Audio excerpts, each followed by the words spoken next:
dunia pendidikan, ya kan, dari dinas pendidikan. Itulah judulnya Didik. Teman-teman yang senasib dan seperjuangan, saya rasa sama seperjuangan, memperjuangkan minimal keluarga yang sela-sela yang belum masuk. Saya kira tadi karena saya dikasih materi tentang kode etik, kebetulan di sini juga ada Pak Dokter yang berkecimpung dalam dunia kesehatan. Setiap profesi pasti ada kode etiknya, baik kesehatan, jurnalistik, lawyer dan sebagainya, yang profesi sifatnya ada. Kadang-kala mungkin kita juga sebagai mengingatkan saja, apa sih kode etik itu? Kode etik, ya kode itu rambu-rambu. Kalau etik bukan etiket, etik itu dalam bahasa Yunani itu moral. Jangan salah, bukan etiket. Etiket lah itu bahasa Prancis. Itu tata krama. Nanti kalau jurnalis memakai kode etik dengan tata krama, bahaya lo bating punten. Ya punten. Tapi ini menjadi rule of aplikasi kita tentang pergerakan kita, bahwa rambu-rambu itu mesti ada. Hari ini banyak kejadian teman-teman kita yang satu profesi itu diintimidasi segala macam. Bahkan barusan saya dapat info dari seorang pendidik, juga ada oknum juga yang minta uang sekian karena sekian gitu. Ini menjadi keprihatinan kita bersama. Kenapa gitu? Ya mungkin banyak orang karena itu tadi ya, kalau bahasa di Islam itu setan banyak mengganggu. Iya kan? Ini godaan-godaan setan, Pak Dokter. Tapi saya juga menghormati setan. Kenapa? Karena setan diciptakan oleh Allah, tugasnya untuk mengganggu. Jangan saling ganggu, tugas dia. Iya kan? Irfan seorang wartawan, begitu ditolak kan ngambek. Tugas saya. Gitu. Ya setan pun sama, kalau kita ganggu ya jangan. Tugasnya dia untuk mengganggu kita. Ya kita mudah-mudahan tidak terganggu gitu loh.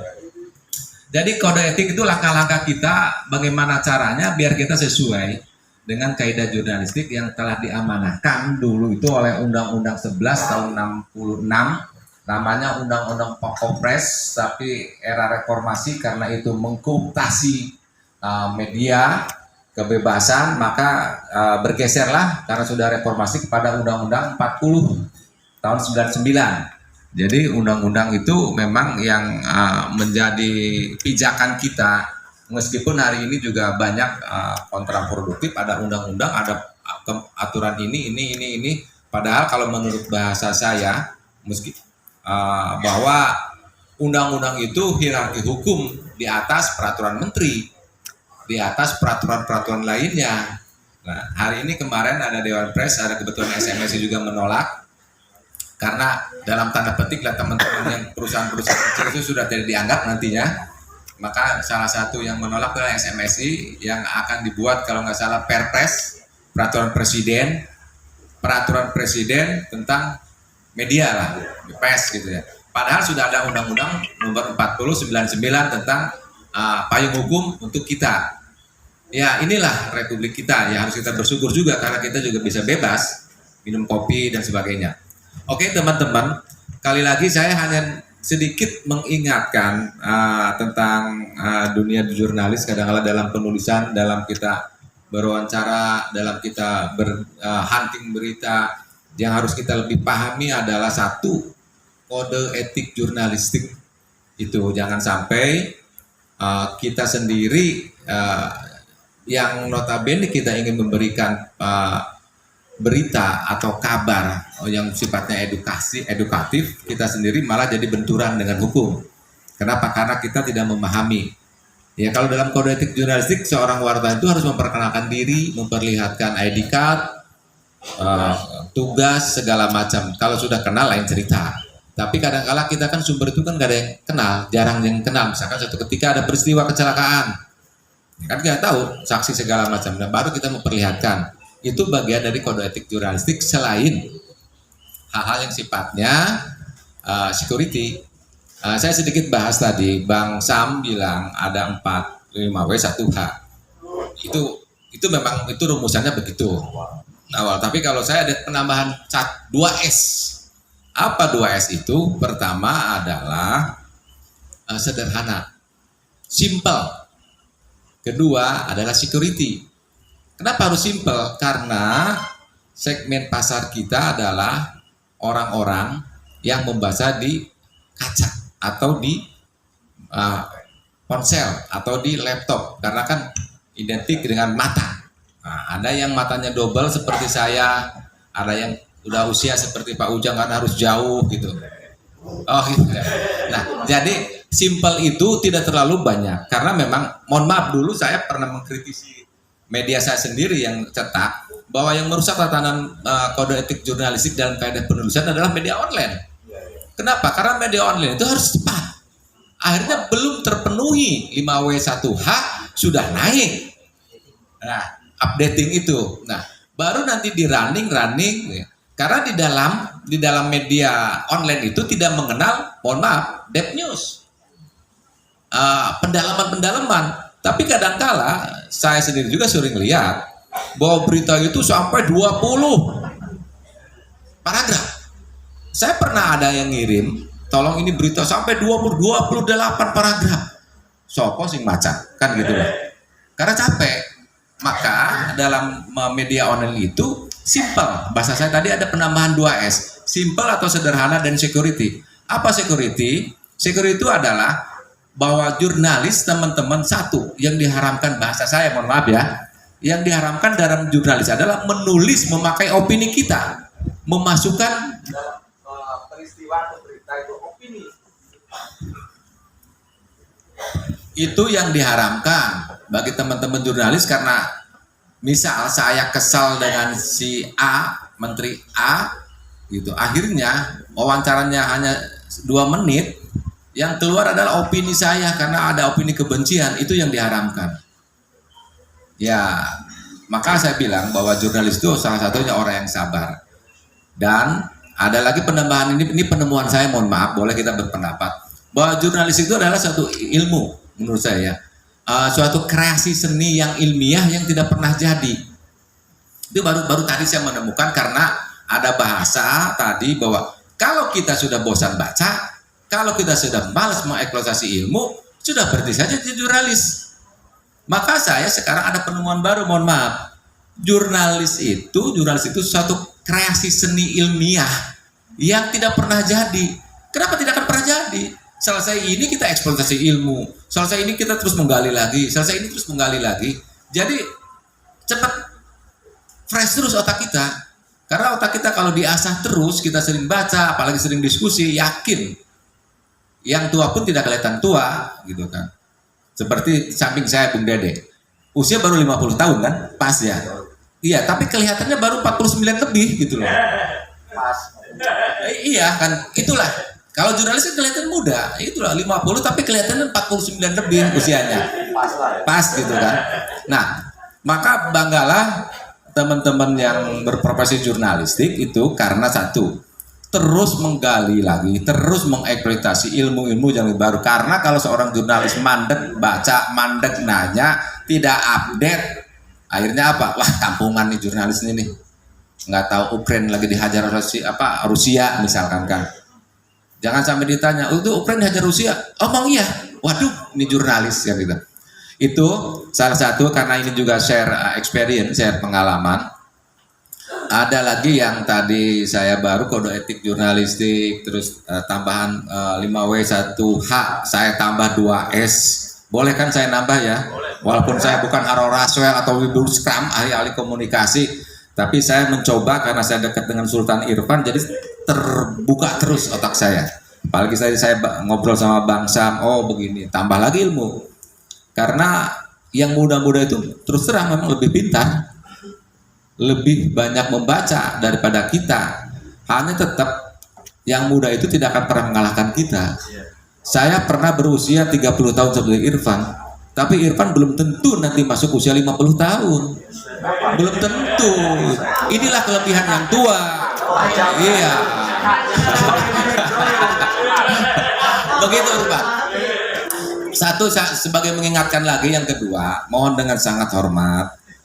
Saya mengutip ada seseorang yang bicara begini. Mohon maaf beribu maaf lah ya. Mohon maaf beribu maaf dalam penulisan berita, karena tadi ada judulnya S1 simple. Dalam judul itu tolong usahakan ya tidak memakai awalan. Karena ada penegasan dalam judul. Misalkan Bupati meninjau tempat banjir, sudah aja Bupati tinjau daerah banjir. Nah, jadi simpel, tidak terlalu banyak, tapi tidak keluar dari badan atau substansi berita. Jangan oknum kepala desa ditangkap polisi, nggak taunya bukan kepala desa, RW misalkan. Nah itu salah, nggak boleh. Tetap apa yang dilihat kita itu tetap harus kita sampaikan seadanya. Jangan menjustifikasi atau memvonis si A korupsi, kan belum inkrah dalam pengadilan kan gitu. Jadi tetap ada faktor diduga.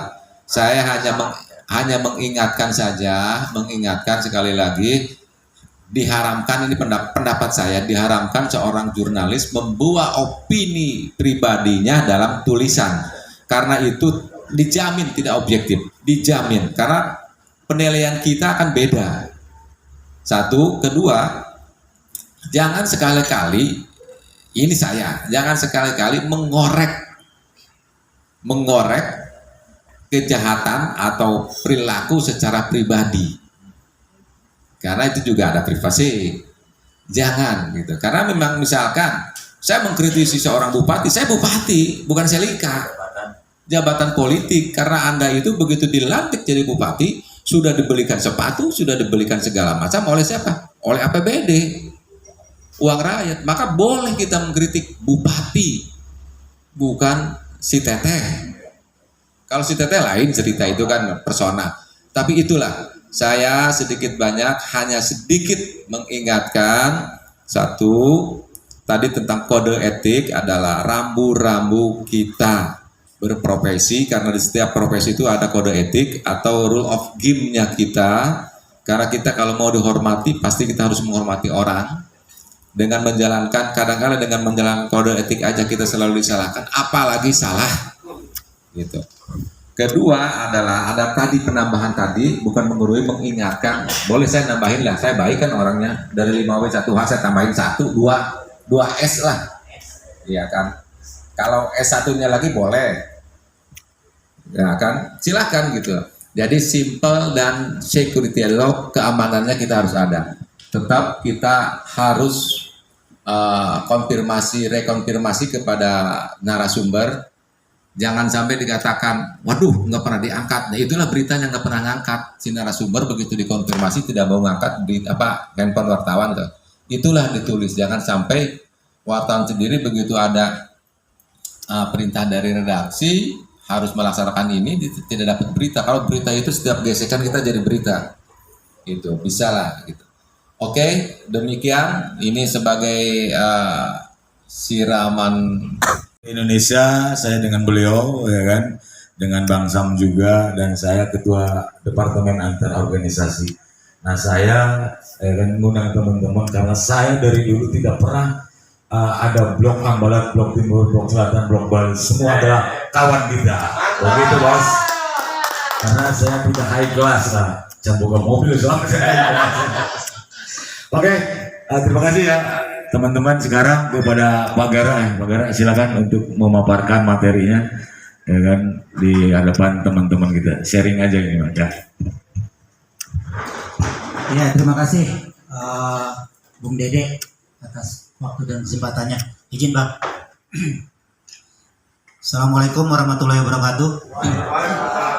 Alhamdulillah, syukurillah pada siang hari ini kembali saya hadir silaturahmi pada teman-teman wartawan Kerawang dan ya produktif. Yang kali ini kita lebih bicara spesifik ke media. Saya tidak memberikan materi tekstual karena pikir saya sama juga ngajari bebek berenang gitu kan.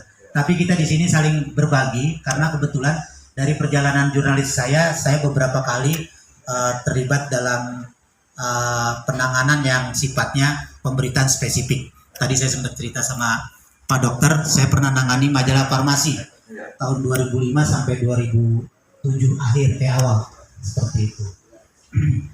Jadi pikir saya ini sangat menarik walaupun tadi di luar dari pembicaraan saya bilang harusnya dinas kesehatan hadir. Hadir dia jadi pemateri terkait dengan pemberitaan kesehatan di Kerawang ini seperti apa capaiannya seperti itu. Jadi agak lengkap ada yang sifatnya praktisinya, ada yang sifatnya kedinasannya seperti itu.